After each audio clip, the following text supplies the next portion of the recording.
Welcome to Death and Aliens, an in-depth look at horror and sci-fi TV from two friends who vaguely know what they're doing. I'm MK. And I'm Courtney. And how are you today, Courtney?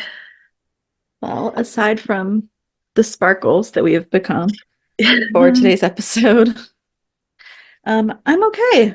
It is President's Day, and so I have been off for 3 days, which has been nice. I've not been productive in my personal life in any way whatsoever. But Saturday night, Saturday all day, let's say, I booked a house show for Caitlin.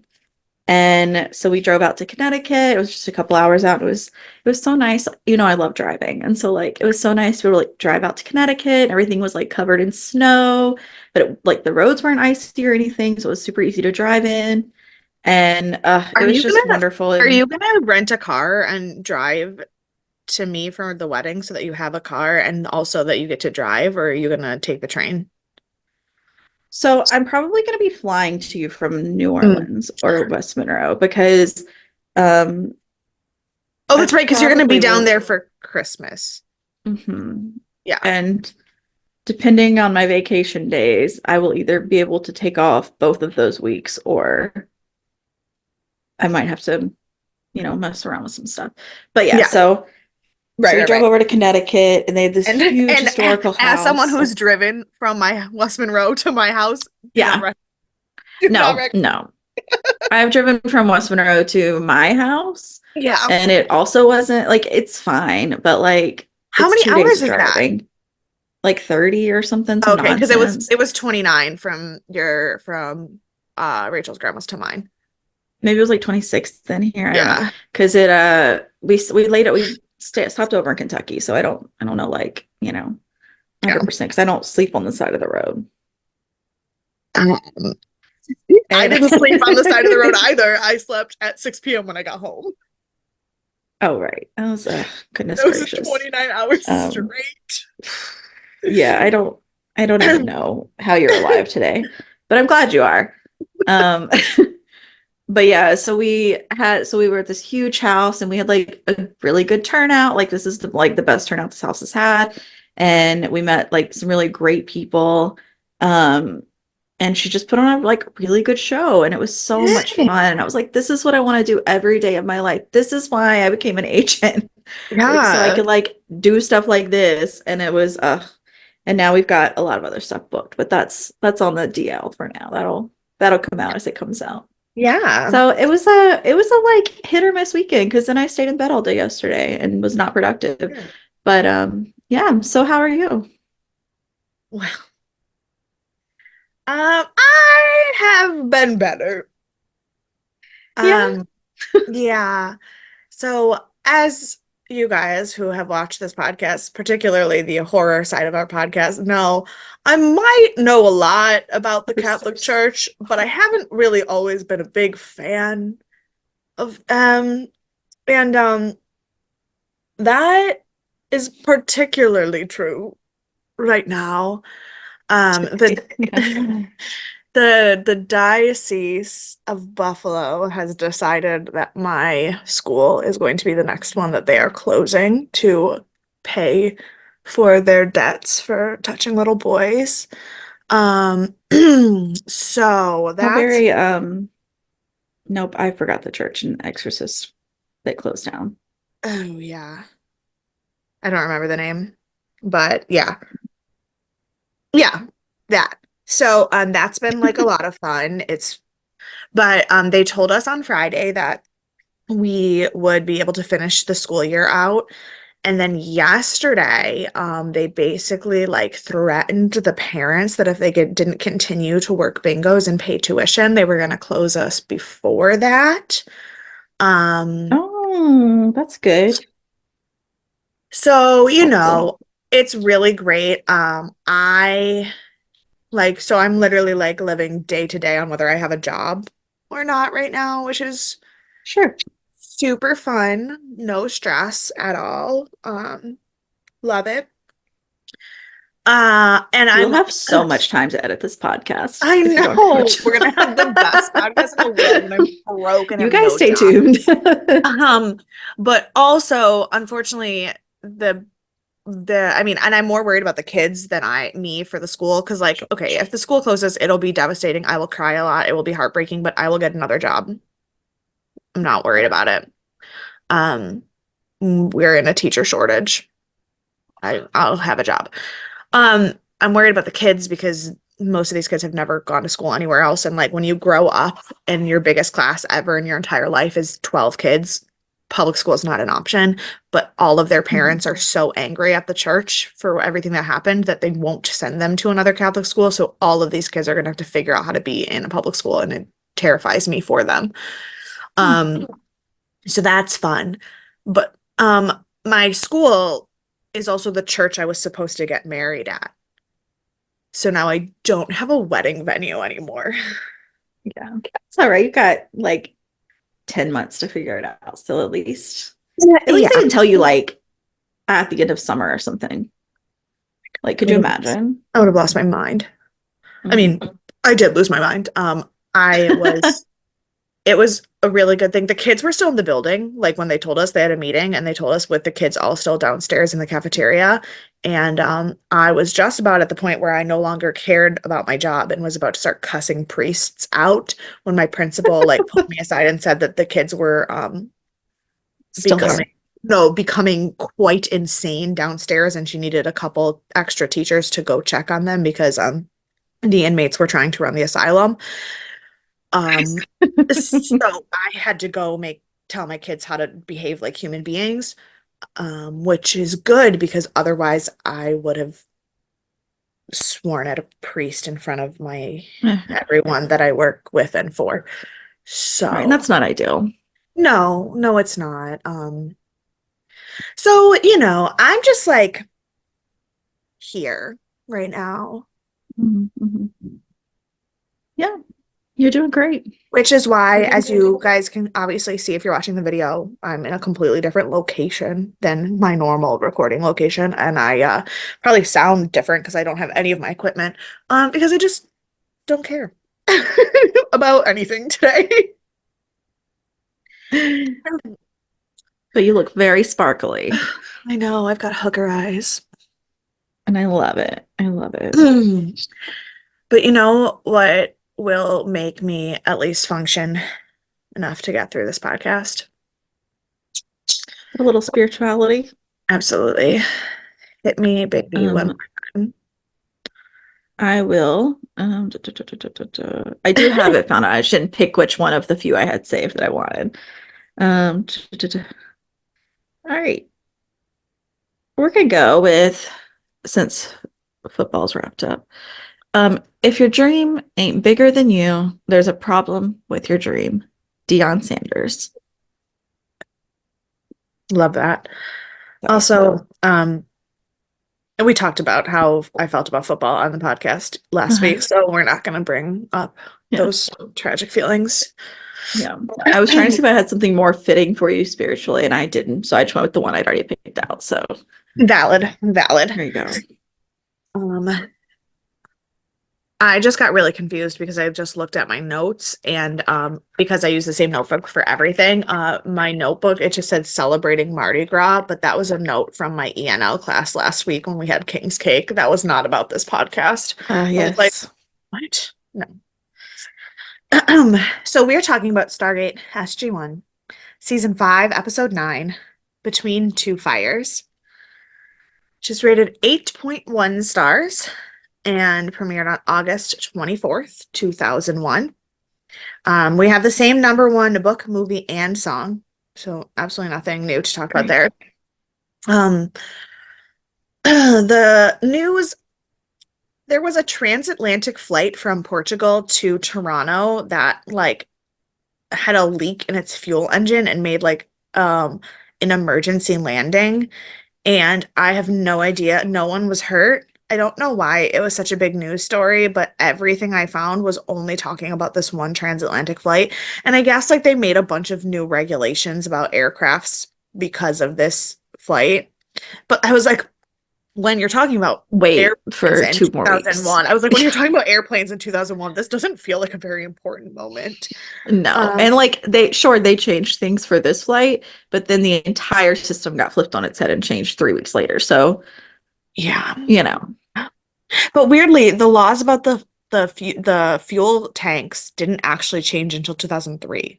So, hmm, that feels like a long time right? to not regulate your fuel tanks effectively. Yeah. So that's weird. Also, this was the day that George Bush announced, not the day that he was sworn in, but the day that George Bush announced that the Air Force General Richard Myers was going to be named the commander of the Joint Chief of Staff. And that is really only important because of then what happens for the rest of the 2000s. God, he just got announced and it was, Yeah, oh my, he was sworn in what a October. time. He was sworn in October 1st and then immediately had to start the war on terror. Like Yeah, what? right. Um, That's wow. He did yeah. not know what he was getting into. He was like, this is not what I signed up No. for. Yeah, like on this day, Bless his Donald heart. Trump, or not Donald Trump, oh God, George Bush and Donald Rumsfeld was what I was trying to say. So George Bush and Donald Rumsfeld were like, we're having a new Joint Chief of Staff, blah, blah, blah, Secretary of Defense, Donald Rumsfeld, Great. XYZ. This is so Party, party. exciting. Party 2 weeks later. The world has ended. Yeah. And then they were Good like, times. okay, well, we better hurry up and get this guy sworn in so we can get to work. Yeah. But so that's crazy, but also he was an Air Force general, and obviously that is Stargate territory. So Connected. yeah. Yeah. And then this one, if you do you want to just feel super old, which Ugh, is hit usually me how with we it. feel when I do news. Um, on this day, August 24th, 2001, Microsoft released Windows XP. No. Right? God, Windows XP, it sucked when it came out. That was, God, it was terrible. Although to be fair, you know what also Windows sucks? 8 was worse. Windows 8. Windows 11. Windows 11, terrible. I reverted my computer. I deleted Windows 11 and re-downloaded Windows 10 because Windows 11 is garbage. I have not, I mean, my work computer is Windows, I guess, but like I don't even Yeah. know what it's set up under because I just go to work and do my job and leave. But like the computers that I like deal with their interface mostly are all Macs. So like Yeah. I don't even know what's happening in the Windows world anymore. Windows 11 currently has a thing where the troubleshooting button doesn't exist for hardware problems anymore because or for hardware connections anymore because they should automatically download correctly and you shouldn't need to troubleshoot your own computer. That's not how that works. Correct, which is why I don't have Windows 11 because I was like, I'm Right. gonna go ahead and say I'm not trusting AI to do everything for me. Have you watched technology Right. since it started? Like everything, every new technology has needed troubleshooting. We were just talking about the Harry Potter game on Switch came out like 8 months late because they kept troubleshooting it for Switch. Yeah. Like everything needs troubleshooting when it comes out. Yeah, and as long as when I call someone to help me with my computer, their first thought is, did you turn it off and turn it back on? I will not trust anyone to fix things except for myself. Yeah. Yeah. Um, That's fair. well, and Dan's brother, because he works in IT and he's smart. And when I have problems, I call Dan and make him call his brother. I won't call his brother, but that's because I feel awkward calling people. Um, I used to call Jamie all the time for all my questions. yeah. Mhm. Um, yeah, so that is the snapshot of the world we're looking at. It is still pre What a 9/11 and world. XP just came out. So, What a time. yeah. This episode was directed by William Garrity, who we have talked about before. We don't see a lot of him, but he is not new. And it was written by Ronald Wilkerson, who same deal, been around. He wrote Red Sky Okay. So we saw him recently at least. recently, yeah. Gotcha. And then editing was done by Kevin Willis. So not our main usual crew, but nobody new. The guest star that I want to talk about is someone that I could have sworn I already talked about. But turns out I went back and looked at the other episodes and they were never the highest billed guest star in their other episodes, which doesn't make sense. But the guest star we're talking about today is Garwin Sanford, who plays Narine. I Uh, also wondered that. I was like, surely she's talked about it, but I was like, I cannot for the life of me remember hearing this. no, because the first episode he was in, Tobin Bell, who played Omak, was the guest star Hmm. that we talked about. And in the second episode that he was in, both the woman who played Laya, the Knox, and the Grand Chancellor of the Tolan were listed higher than him on IMDb. So I had not yet Yeah. talked about him, which is bonkers to me. Hmm. But he's best known for a bunch of movies that I have literally never heard of, like Get Carter, The Barber, and The Accused. I've heard of Get Carter. Okay, I have not. I don't know anything about it though. He's one of those people who's just been in a few episodes of everything you've ever seen. So like everyone knows his face, even though no one actually knows who he is. Um, but I always recognize him from one of my favorite movies that uh I, for a very long time, thought that I had made up because no one else seemed to know anything about it. And that movie is called Susie Q. Okay. That And sounds familiar. the Disney Channel original movie starring Amy Jo Johnson, who played the Pink Ranger in Power Rangers, where she is a ghost. We've talked about this before on here. Yes, because Okay. every time, but he played the basketball coach for the boy who like was in love with the ghost Mm, in that movie. Um I but see. I see. yeah, yeah, Interesting. I have talked about that movie before because I'm still convinced that no one else has ever seen it except for me.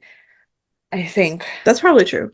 that I've made it up. Like I for a while Mhm. I couldn't remember what it was called. Because I watched it well before the internet existed and so like I couldn't find it online and I really thought I made it up. And then I discovered Reddit and the whole idea of everyone thinking that everything from their childhood is made up because no one else can corroborate it because we existed before the Sure. internet.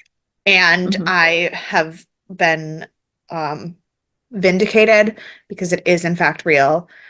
I did feel the same way about Sagwa for the very longest time, but we also just recently talked about that. So, Hmm. Yeah. um, I did find his social media, but he doesn't post anything, and every single one of his tweets going all the way back to 2019 is a retweet. So, Well, yeah. that's not exciting. No. But I also I feel feel like like I know him from something else, and I can't remember what it is. the only other recurring role that I really found on his list was Supernatural. But I didn't really watch that yet. You remember? I've Yeah. just kind of started that. No, but he's been in like everything. Everything. Yeah. But never for more than like two episodes. Yeah. So I don't Hmm. know. Um, I Yeah, that's all I have for him. Because I feel like when we talk guest stars on the American Horror Story episodes, it's Yeah. much more interesting because the show's more recent, so the people are more likely to still be active. Whereas like Yeah. this show is an older show and a lot of the guest stars were older established actors, so they're either like Hmm. those one episode bit part guys or they're dead. Like Well, that's what we're getting in the next episode. Heads up, guys. He's not dead, but he fits the criteria for what we would normally get for Stargate. But I do have a lot of fun facts still, so don't worry. I think I know who you're talking about next week. Because or for this week's American Horror Story, because I um made Dan look up who it was when I started the episode because I knew them. Hmm. Yeah. Hmm. All right, so this episode starts with a previously on, which never fucking happens unless it's the second half of a two-parter. And can I tell you, I've never been more glad because I would have never known where we were. There was no part of me would have remembered what happened. As So it started, I go, oh, it's just showing you the major clips from all of the Tolan episodes. yeah. Nice. Good to It was know. perfect. It was perfect. Um, because then once the previously on is over, we start at Omak's funeral, which I laughed at how mean I am. Your light hates itself. Is how it is today. Yeah. Sorry. I laughed at how mean I am because I paused to tell Dan that your spoiler alert for this episode was that we were going to a funeral and that you were wildly speculating every main character that could potentially be dying in this episode, and it is someone that we literally haven't seen since season one. Yeah, no, it was not anyone of any great importance to me. Um, So, I mean, I'm sad he died, but like but not a uh massive yeah. heartbreaking moment or anything. Yeah, so we're at Omar's funeral where SG-1 has joined Narum and the rest of the Tolan High Council for this funeral. And there's really not a lot of people there. It's like the High Council itself and SG-1 and like two other people. It's not Yeah. like a big ordeal or anything. And they were like, this is kind of a small thing here. And Naram's like, well, Omak only wanted people he respected at his funeral. And Daniel goes, well, then no offense, why are we here? I know. I was like, Um, that is a very fair question. and they were like, well, despite him not really like liking you or like being warm and friendly to you, like he did actually like respect you, which I think is a very fair distinction because I think that there are a lot of people that I'm like or that I'm kind to that I don't really respect that much Hmm. in terms of Uh-huh. like their decision making. Right. I But feel then that. some of the people that I respect the most, I don't necessarily really like because Yeah. I respect them because of their ability to not have to be nice to accomplish things. Hmm.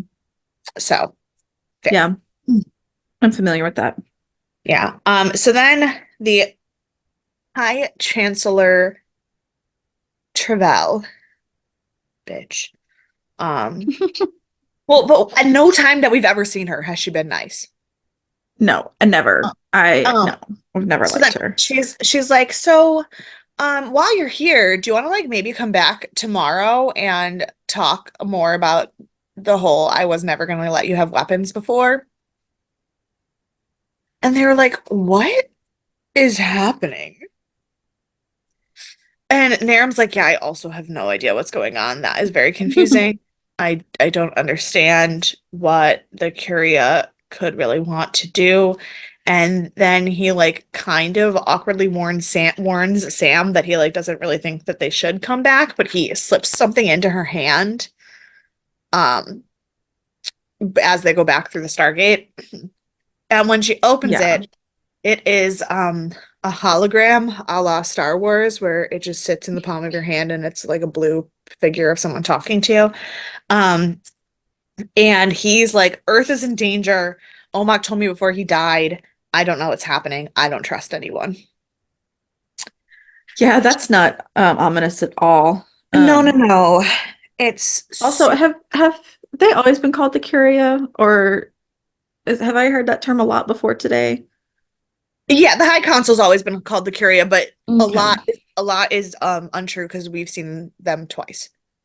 Okay, because I feel like this episode, I got it in my brain, but I feel like before I was like I just have always thought of them as the High Council. Well, it's because the High Council has always been called the Curia, but in the first Tolan episode, we weren't dealing with the High Council because we were dealing with them Mhm. being like refugees on the planet. Right. And then the second episode, we were specifically dealing with the court, um, Yeah. members of the High Council on the court, but it wasn't actually like lawmaking. It was this one court thing. Hmm. So that's Right. fair. Yeah. Um, but yeah, but that's where we get the credits. Yeah. Which felt extremely long. To get to the credits, or the credits felt long. To get to the credits, yeah. Yeah, to get We to the had like a whole credits. episode before we got to the credits, I felt Yeah, like. which was weird because I felt like last week it was like a minute and then there Yeah. was the credits. Um, which I always thought that there was like a pretty standard amount of time pre-credits for most shows because it has to do with commercial breaks. Right. And then I always remember that this is on sci-fi or not on sci-fi, on Showtime. On So Showtime. it doesn't there's no rules. Right. Showtime does not have rules. Um, Yeah, I feel like FX yeah. doesn't have the same rules either. I don't think so. Yeah, because we had a really long intro for um American Horror Story this week too. Basically, if it's not on one of the four major networks, everything you know about It's formats a for TV free for all. is a lie. Everything that The you've been rating taught systems are out growing the up, door. everything that you've been taught growing up as a 90s kid about what TV formatting is not true if it's on cable or streaming, which in the year 2024 is everything. Is everything. Hmm. Yeah. Yeah. So, um, after the credits, they fill Hammond in on everything, and he's like, "You should just like go back and figure out what is up." And is this the scene where? No, not the scene. Okay. I was thinking, I was getting ahead of myself because I was going to talk about my favorite moment in the entire No, episode, no, but it's not not there this. yet. Not this early. So they do go back, and Daniel and Jack go to see the High Council, and Sam and Teal go to visit Narum. And Traval says that the Curia has been like coming around to the idea that they shouldn't really be isolationists anymore, and they're kind of like starting to waver and disagree about politics. And that Omak was like the last leading member of the council who was pro-isolationism. And so now that he's dead, the court has swung in favor of giving technology to Earth. Yeah, this all felt very shady to me from the beginning. Like I understand it is shady. Like it does end up being shady, but like even from the first moment, I was like, there's no way. I was like, we are Right. making a hard pivot in their government for this to have been the Correct. choice. Which, and we'll talk about that later. Hammond makes the good point that that could just be that there's political turmoil and that they're switching, making a hard turn on their government, or it could be super Yeah. fucking shady. Um, But when it or comes to like, we're gonna give you the biggest weapon as our first, that feels like of technology, that feels like that's not the way to do it. Like oh you at least no, usually ease in a bit, you know? for sure, for sure. Um, So, but we didn't quite get to that yet. She's just like, yeah, like we're gonna like maybe help you out. oh right, yeah. Yeah. And they're like, okay. And then she like turns off the security recording devices, which was, as we know previously from the High Court episode with the Tolan, that's like a big fucking no-no. They record everything Yeah. all the time. Their security is bonkers. And she's like, no, I'm telling you off the record that you're right. We absolutely could do this for ourselves, but the people who don't want us to give you technology are going to sway the public opinion. So if we make it a trade rather than just helping you, it'll be easier to convince people that this is the right thing to do. Which also like is a good approach, Yeah, I didn't but I knew something like when you watch it, I'm like, I know something shady is happening, but also like mhm. it's very I do think it's very unclear whether that shady is actually as big shady Right. as it is. So, Because so I wasn't sure at this point. I was like, are they like trying to kill Earth, number one, or right. are they just trying to get something that they don't have a lot of resources in so that they can make something that Earth may or may not approve of, but isn't necessarily going to hurt Earth? Like that was Right. the other path. I was like, maybe they're not like bad, Yeah. bad. They're just like shady and Yeah, like like couldn't maybe help if they're we knew everything, you know? yeah, maybe they're like our next technological goal is something that you would ethically have issues with. Right. Yeah. Right. Yeah. Which based on what the Tolan do is not a bad guess. Sure. Because I was like, because I'm so sure it's far not that one. no, but so far in everything that we've seen of them, they have been benevolently ethically questionable. Like Like they haven't really done anything wrong. They just Right. don't for sure have the same moral standards that Mm-hmm. Earth does. Yeah. Yeah. Um, Yeah.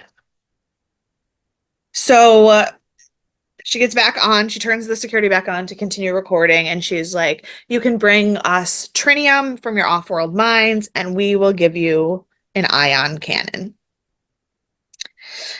And Jack's like, an ion cannon? Like the big honking space gun? Um, yeah.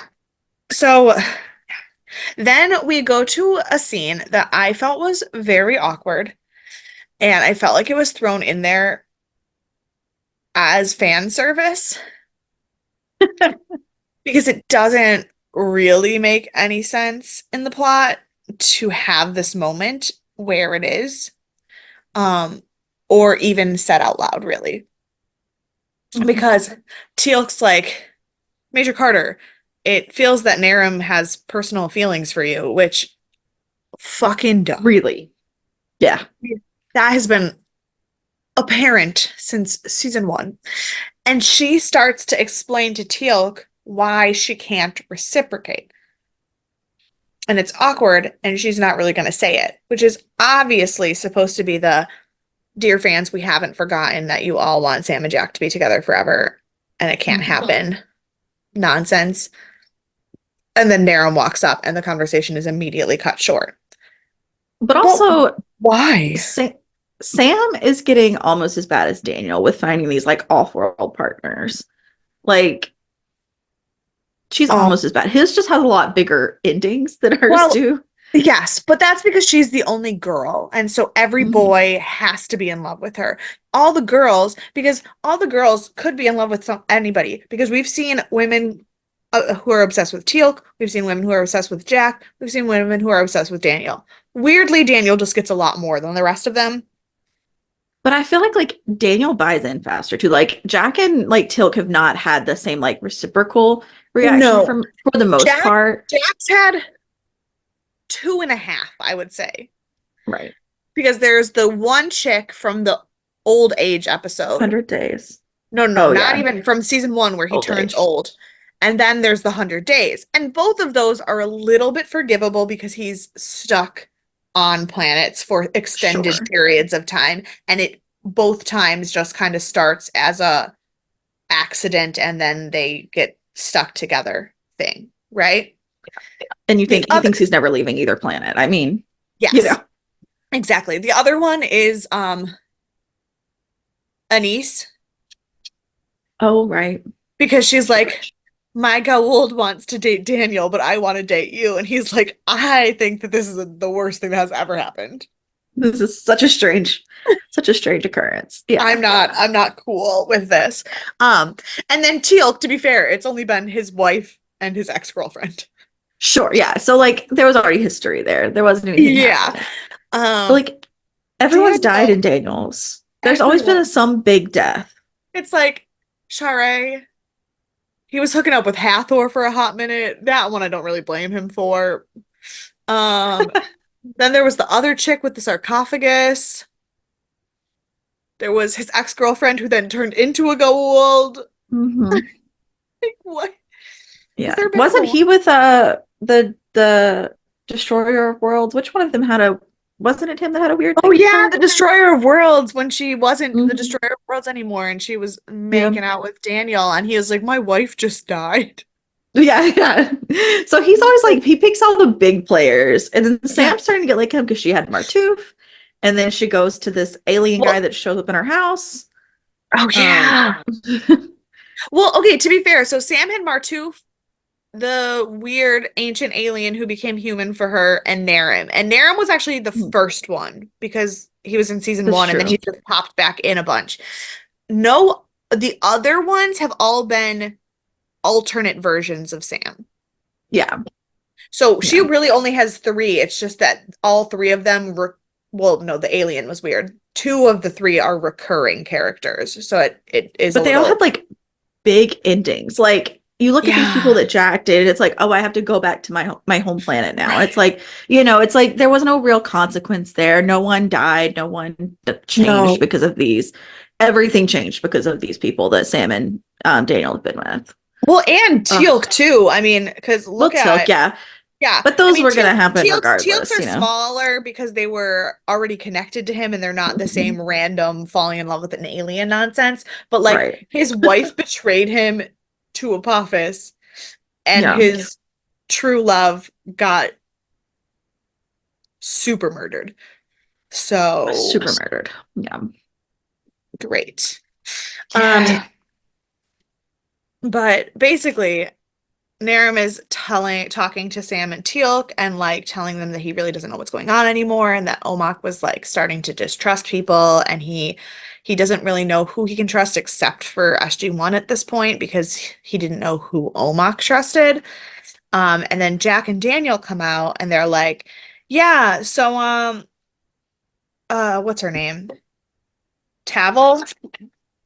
Yeah, Tavel is like is gonna give them an ion cannon, and Narum is like, I'm sorry, she's gonna do what? Yeah. Because Taram is That's how I felt too. yeah, agreed. But Taram is not on the Curia. He's not in charge of anything, but he's like that kid who read the Constitution 100 times, and every time a government official does something that he feels is not true to the Constitution, he wants them deposed immediately. Yeah. Um, um, So they go back to Earth, and Sam has her fancy PowerPoint ready to explain why this is actually not a good trade. Um, and that one cannon would be terrible because they cannot backwards engineer any extra cannons. The planet is too big to be protected by one cannon, and Russia would be like super mad at them for having this Mhm. cannon, especially since last week we found out that Russia's super mad at them to begin with. And then they're like, okay, so like how many cannons would we need to actually have this effectively protect Earth? And she said, just 38.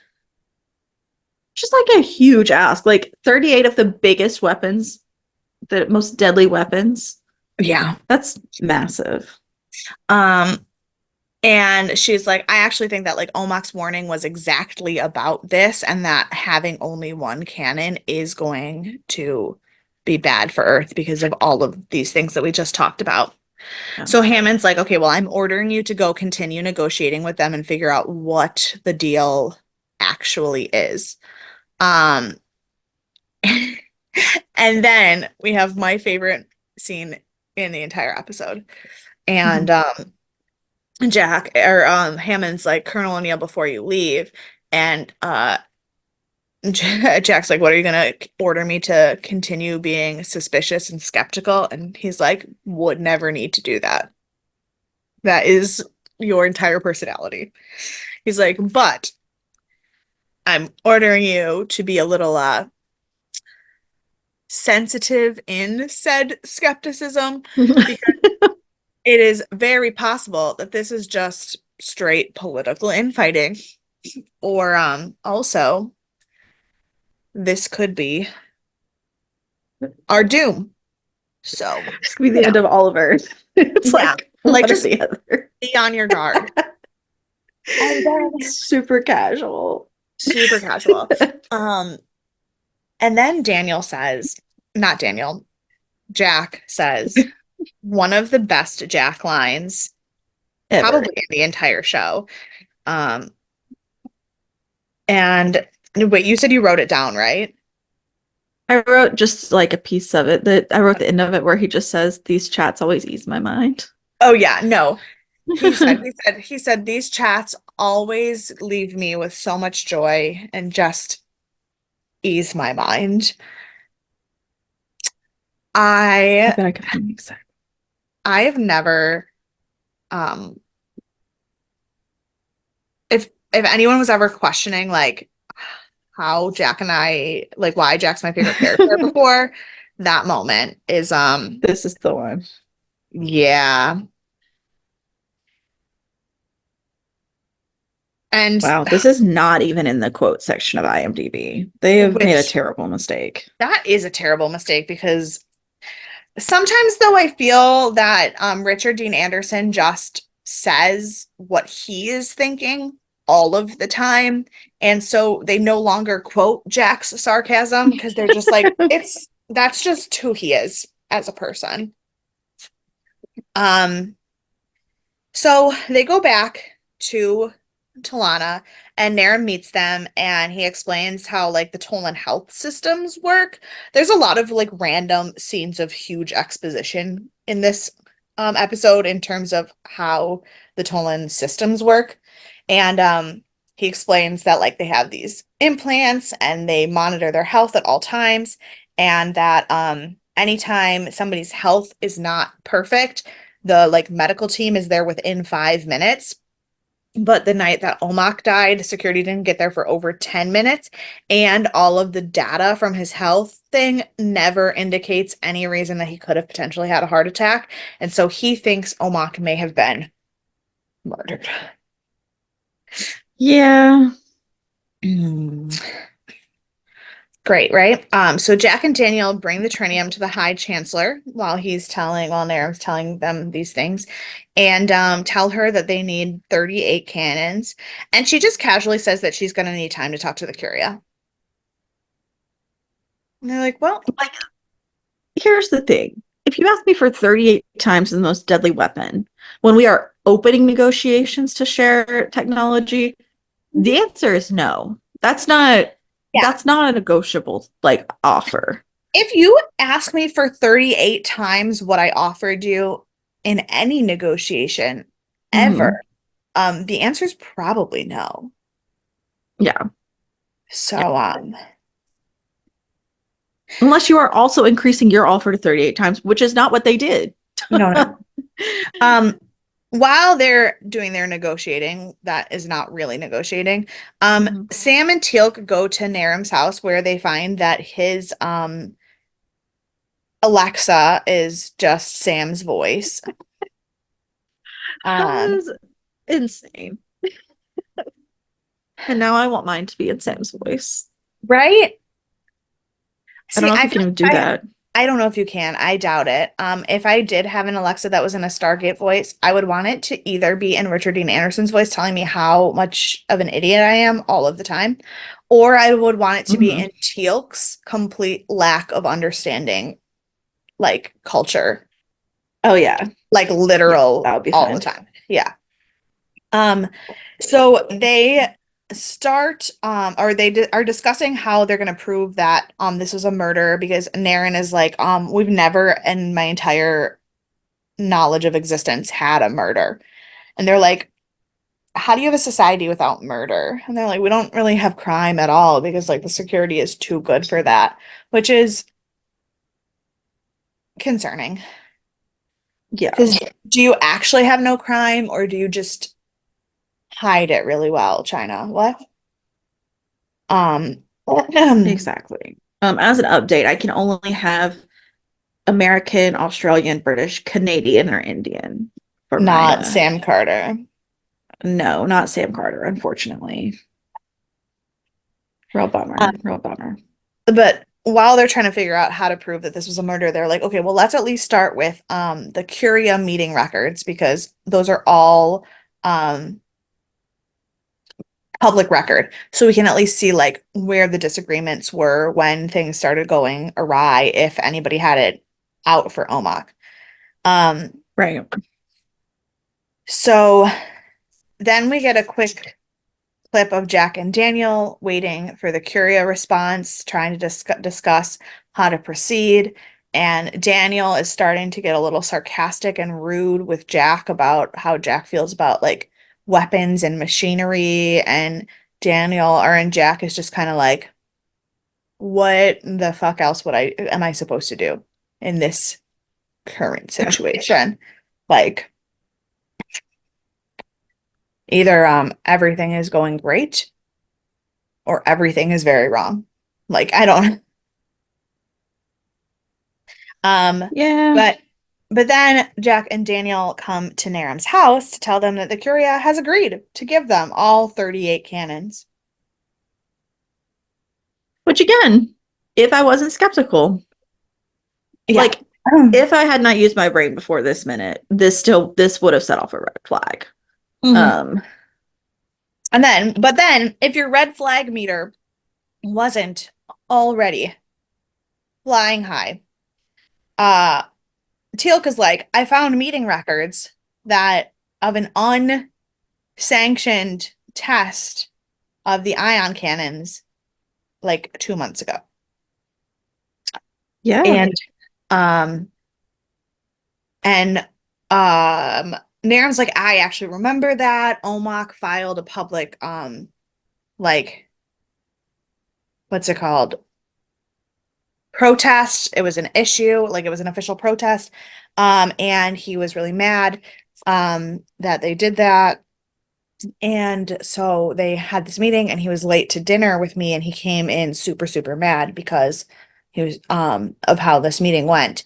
So they look at the meeting notes and everything that they said about the official protests, but the meeting notes ended in the late afternoon. And like the timestamp on them did not match the timestamp of when Omok actually came to Naram's house from the meeting angry. And Naram's like, if this is true, there are over 2 hours of footage not in the meeting notes. Which, like, for someone who's like a 1984 world, 2 hours is a long time. Right. There's a lot you could do in that. Yeah, and Naram's like, that's literally the worst crime I could ever think of is like deceiving the people, which that's so sweet. Mhm. Wouldn't you like to live in a society where the government lying to you was the worst crime anyone could think of? Ugh. I mean, that's like baseline anymore. In any country, like that's where you start, and then it all goes downhill from there. It's a Um, great time to be alive. so they go back and they tell him and everything, and they check in, and he is like, this does not make any sense. And Jack's like, that's what I said. None of this is making any sense. So they decide that they're going to start tagging the trinium with a radioactive isotope to try to track it and see what they're actually doing with it.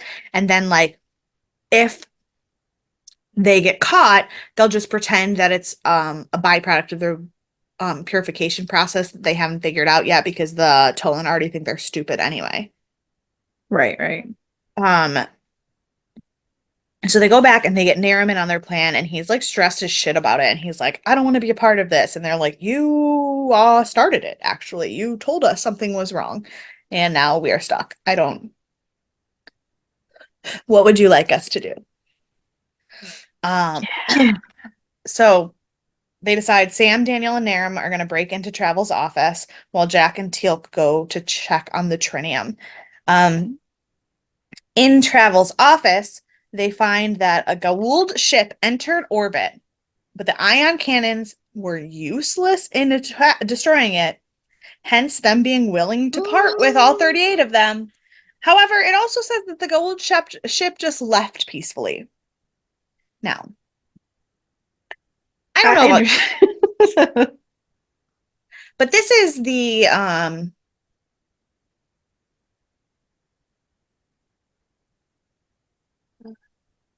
At least 17th red flag. 95th episode of Stargate SG-1. 95 episodes. Um, no, it's more than that. It's 97th. It's the 97th episode of this show.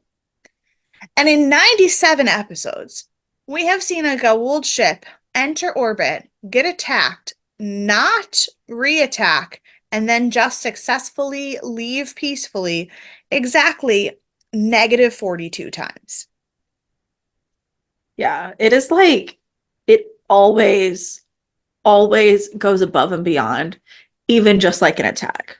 Like you don't even get just like a normal attack from a Goa'uld. They like blow things up. They like steal people. Like there's always a lot of extra steps. Yeah. There's So never been just like a normal arrival. so Sam's like, something's missing. And he's like, that's literally all it says. And she goes, okay, but no. Um, while they're doing that, Jack and Teal'c find the trinium, and it's in this weird device that they've never seen before, but there's a fucking assload of them. Um, turns out, according to what Also, that was Naren, like, so that was the smartest thing ever for them to have the like tracking device on it. And like, yeah, and whenever she first said it, and he was, and him was like, but that what, or whoever said like, what if they find it? Like they're gonna be against it. She's like, no, we just say we put it on everything, and it's such a yeah, small trace because we couldn't get it off. And I was like, yep. nothing smarter has ever happened on the show. That is the most like Hmm. normal, logical reasoning for something like this. Well, And it was so easy. because it came from Sam, so obviously. Yeah. Um, Yeah. but while we see Jack and Teal'c finding these weapons, we flash back to the three in Travel's office, and turns out it's a WMD.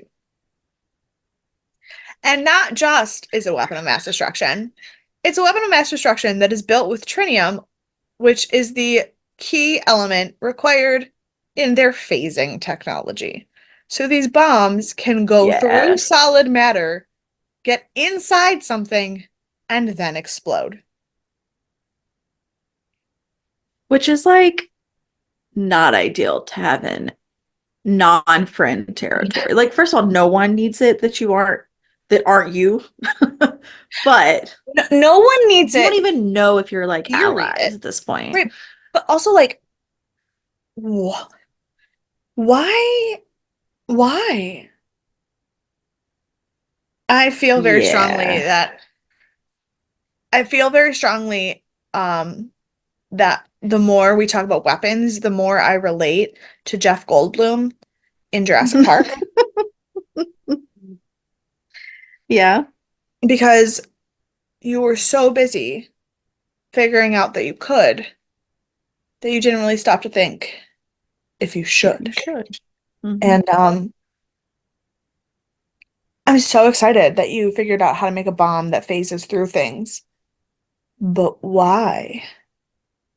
Yeah. Like, I'll say that at the end. I won't give it away Okay. yet. I mean, we know I'll let why. you.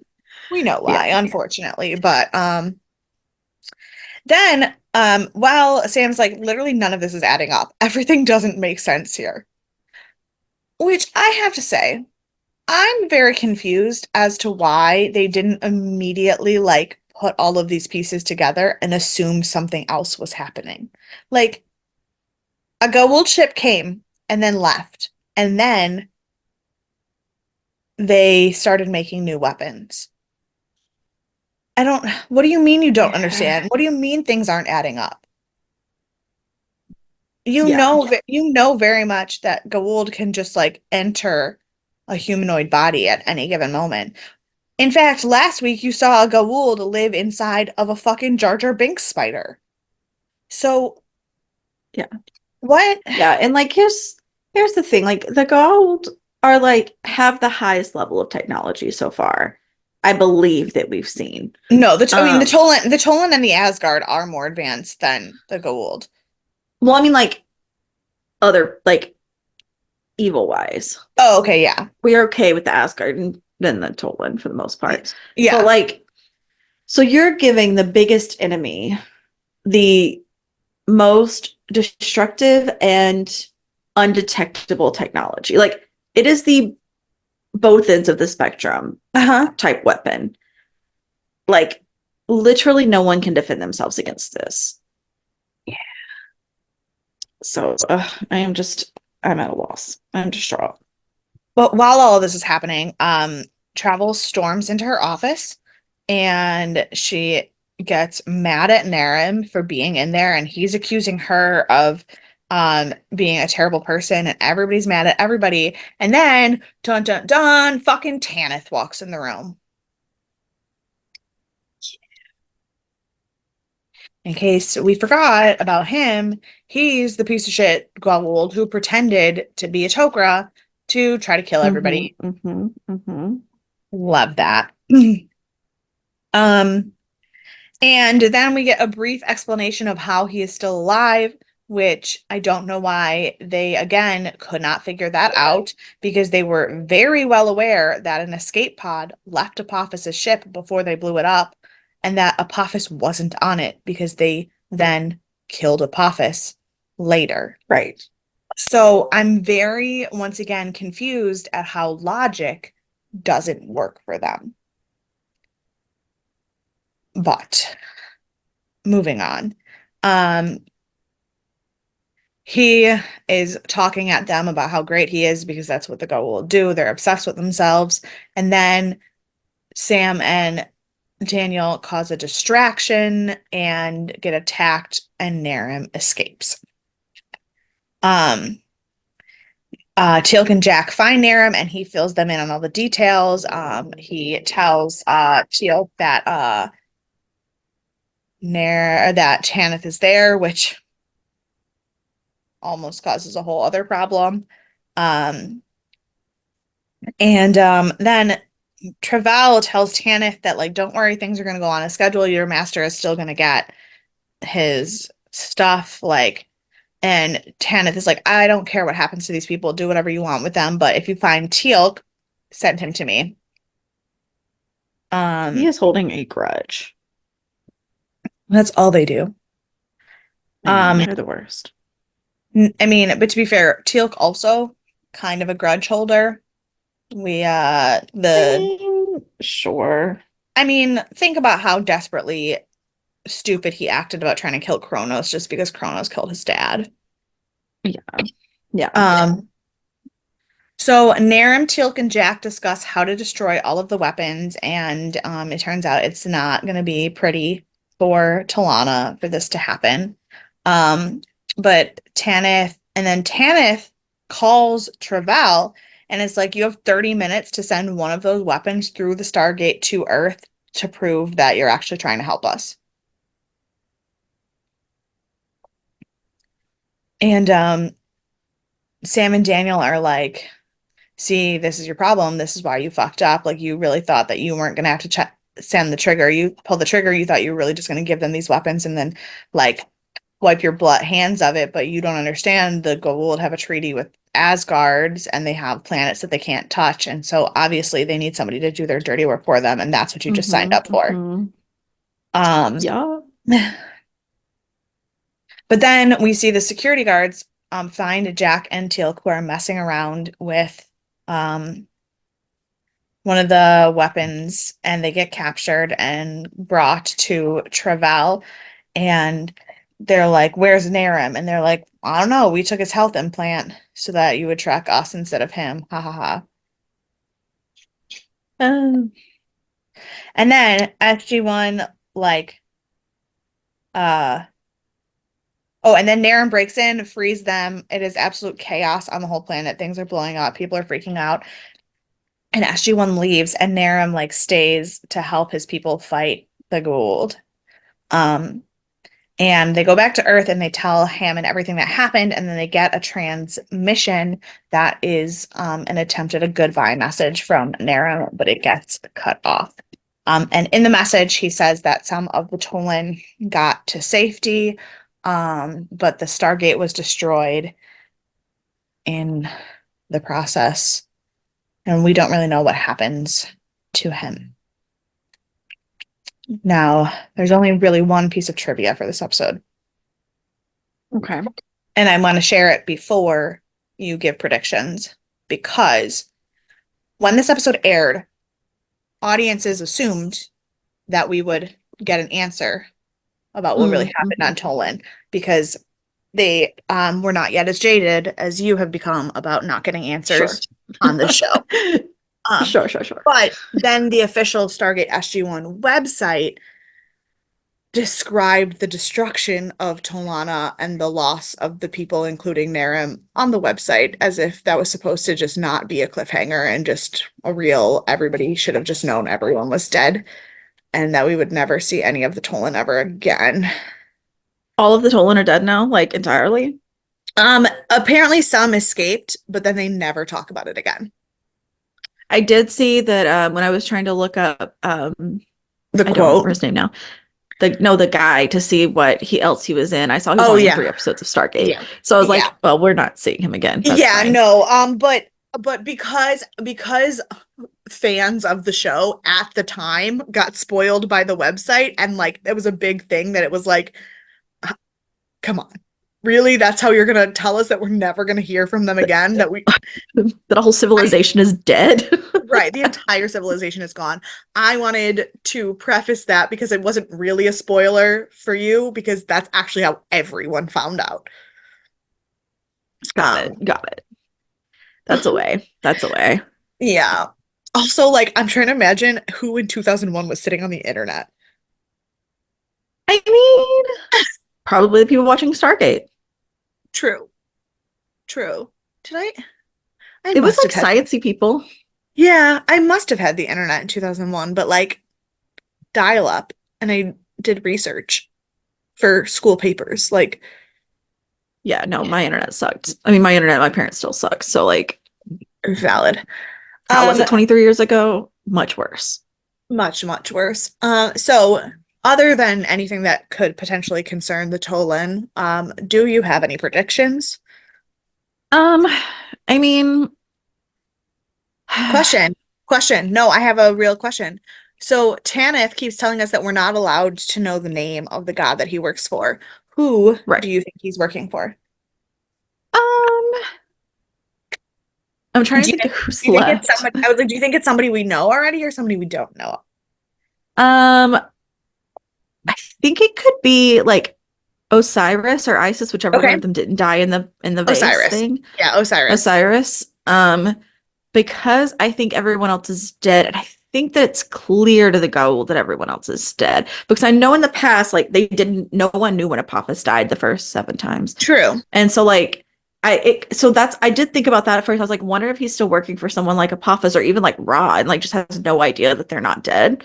But I Yeah. feel like at this point, he at least he would probably know just because of the Yeah. like He seems to circles be he's been in. directly working with whoever he's working for. Right. And so like I was thinking maybe Osiris and maybe we're getting introduced to someone new. Like we're actually getting introduced to him. Or I think it would have to be someone entirely new. I don't think anyone else is left. Uh Um, yeah, no, I think you're right. If if there was a new god, who do you think it should be? I think it should be Zeus. I am listening to mythology I know. podcasts right That's why I'm now. asking because you're so obsessed with Um, mythology right now. I don't even know if they're like, I don't know if they're just using gods' names for the gods. Like, could it be Heracles? Like, even though he's a good guy, or like, one of those people. Like, does it have to Yeah. be a god to be a god in Stargate? Like, I don't know the rules yet. Um, I do think so far we've only seen people that are actually considered I think gods so in their too. cultures. Yeah. I mean, we Wish it have was seen, Pandora. I was gonna say, we have seen gods that are not Egyptian. We haven't seen many gods that are not Egyptian, but we Right. have seen some. Um, but And like, is it a but god or is it like Hathor? Like, like it yeah, because Hathor is a god, one but of these she's not an people. important god. Right. Like, So, so I don't know. So I would probably say I don't think it's really Zeus. I will say think Osiris. I've been listening to a lot about the Trojan War. Yeah, the Trojan okay. War is what they've been talking Okay. about in my podcast. You So haven't been deep diving into Egyptian mythology.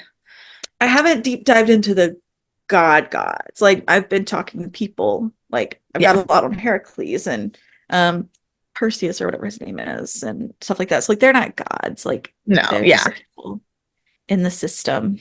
Aphrodite. Ooh, that'd be That would be fun. fun. Yeah, so I don't know. I don't know, but I think it's either Osiris or someone we haven't met yet. Valid. Um, Okay.